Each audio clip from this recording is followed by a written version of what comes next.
तेनालीरामा की कहानी सुनहरा पौधा।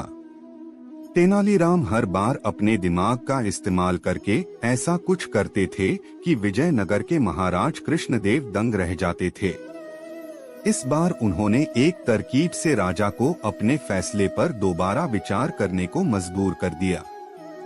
हुआ यूं कि एक बार राजा कृष्णदेव किसी काम के चलते कश्मीर चले गए। वहां उन्हें एक सुनहरे रंग का खिलने वाला फूल दिखा। वो फूल महाराज को इतना पसंद आया कि वो अपने राज्य विजयनगर लौटते समय उसका एक पौधा अपने साथ लेकर आ गए। महल पहुंचते ही उन्होंने माली को बुलाया।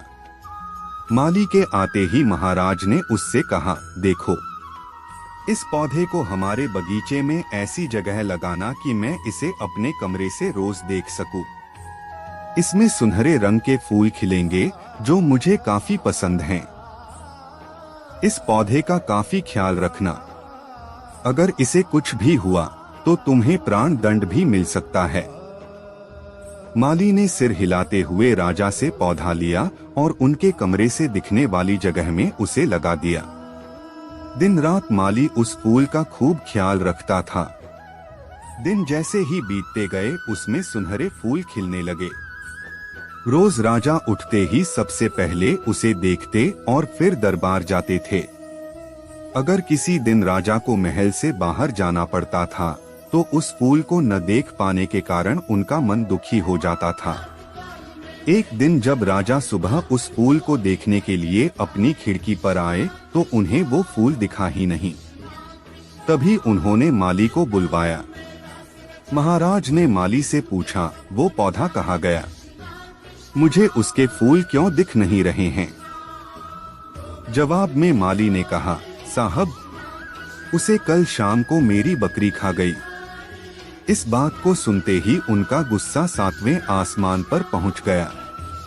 उन्होंने सीधे राजमाली को 2 दिन बाद मौत की सजा सुनाने का आदेश दे दिया। तभी वहां सैनिक आए और उसे जेल में डाल दिया।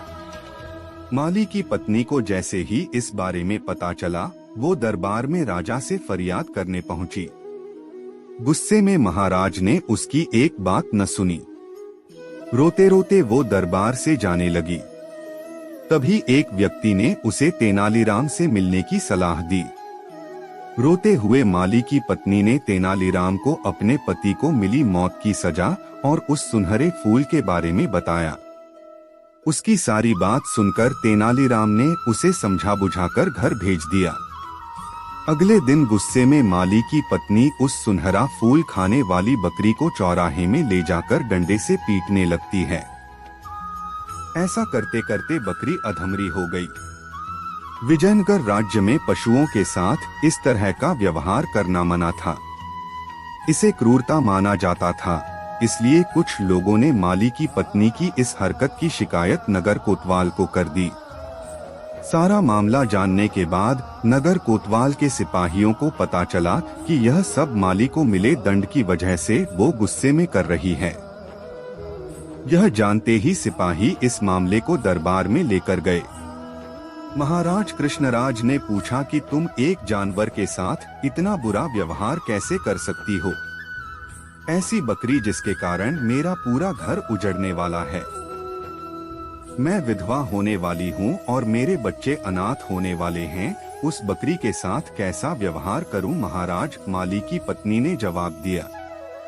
राजा कृष्णराज ने कहा, तुम्हारी बात का मतलब मैं समझ नहीं पाया। ये बेजुबान जानवर तुम्हारा घर कैसे उजाड़ सकता है? उसने बताया, साहब, ये वही बकरी है जिसने आपके सुनहरे पौधे को खा लिया था। इसकी वजह से आपने मेरे पति को मौत की सजा सुना दी है। गलती तो इस बकरी की थी, लेकिन सजा मेरे पति को मिल रही है।